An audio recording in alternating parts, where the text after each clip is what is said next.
Assassinations in Moscow, and North Korean soldiers getting a bitter first taste of assault missions. This is week 147 of Russia's full-scale invasion of Ukraine. I'm Anna Belokur, reporting to you from Kyiv, and I'll be taking you through the top stories of the week. Vladimir Putin has taken saber-rattling to new levels of absurdity as he threatened to unleash Russia's new intermediate-range ballistic missile on Kyiv to send a statement to the West.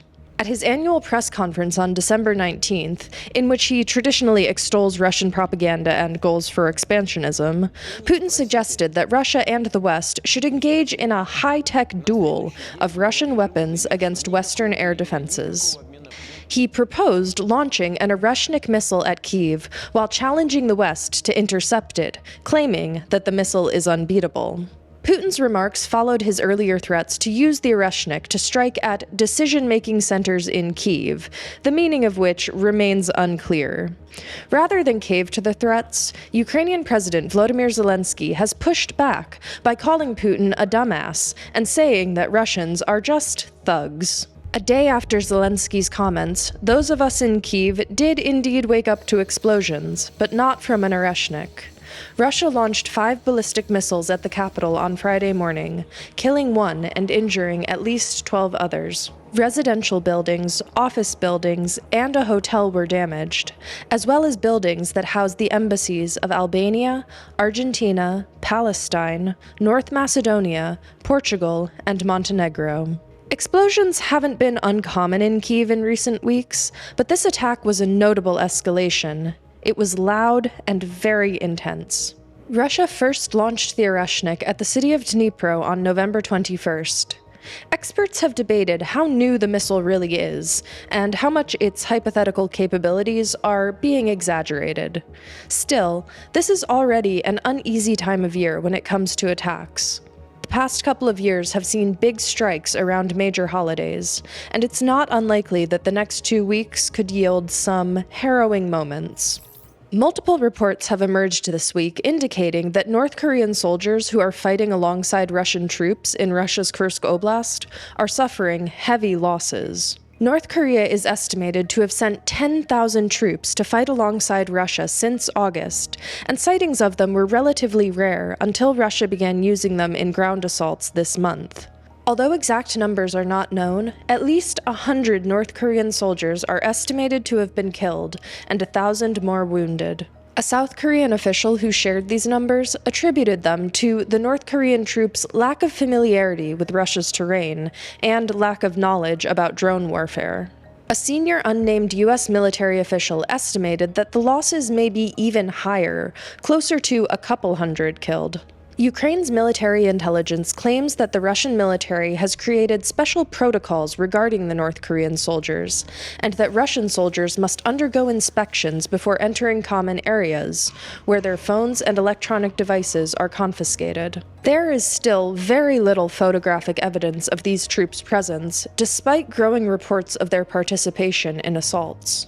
There are also reports that Russian troops are frustrated by the lack of combat experience of their North Korean peers, and by the language barrier.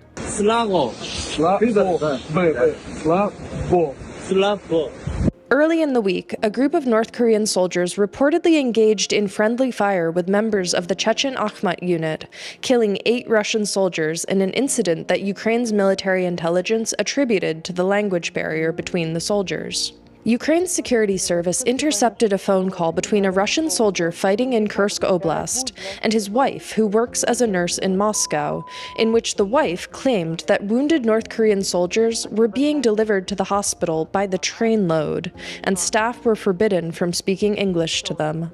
This comes amid reports that Russian and North Korean forces are pushing hard against Ukrainian positions in Kursk Oblast in an attempt to end Ukraine's presence on Russian soil before Donald Trump re-enters the White House next month. Ukraine is clinging to its positions there, which could be its key leveraging point in any future peace negotiations.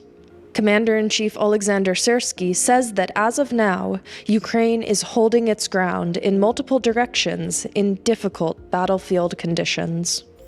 The Kyiv Independent is funded by our readers, and it's only with your help that we're able to bring you independent news from Ukraine. If you'd like to join our growing community and support our work in exchange for exclusive content, cool perks, and access to community activities and events, please visit the link in the description below. You can even give our membership as a holiday gift. I'd also like to say thank you to the people who have donated directly in the comments below these videos.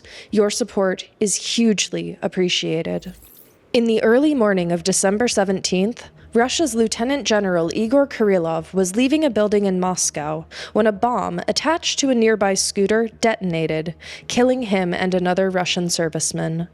Ukraine's security service, the SBU, claimed responsibility for the attack, with one source in the agency telling the Kyiv Independent that Kirillov's recent conviction as a war criminal made him a legitimate military target, and that his death served as a reminder that retribution for war crimes is inevitable. One day before the assassination, Ukraine leveled charges in absentia against Kirillov, who has served as the head of the Russian Armed Forces radiation, chemical, and biological defense troops throughout the full-scale invasion.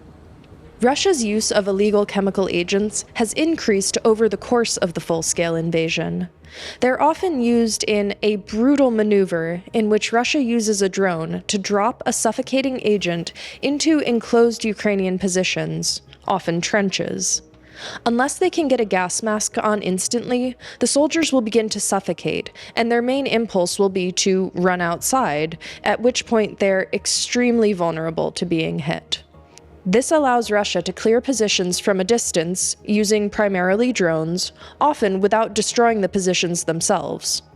According to the SBU, Kirillov oversaw the use of banned chemical weapons on more than 4,800 occasions on the battlefield in Ukraine.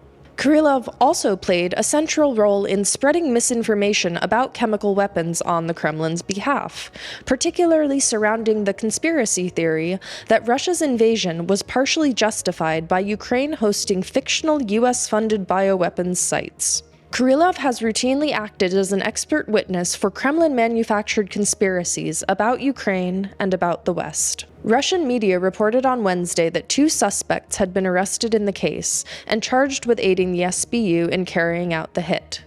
The suspects are reported to have confessed to the crime and to being offered money from the SBU for their participation, but their role in the assassination hasn't been definitively verified by outside sources. U.S. General Keith Kellogg, nominated as Ukraine peace envoy by Donald Trump, criticized the assassination. Kellogg acknowledged that Kirillov could be considered a legitimate target given the accusations against him. However, he cautioned that killing military officers in their hometowns may escalate tensions and is not a good idea at all. Given how difficult and often near impossible it's been to extradite or enforce sentences for war criminals throughout this conflict, it's unclear what alternative Kellogg imagines. That's all for this week. We'll be back next Sunday with more news from Ukraine. To those who celebrate, Merry Christmas from the Kyiv Independent.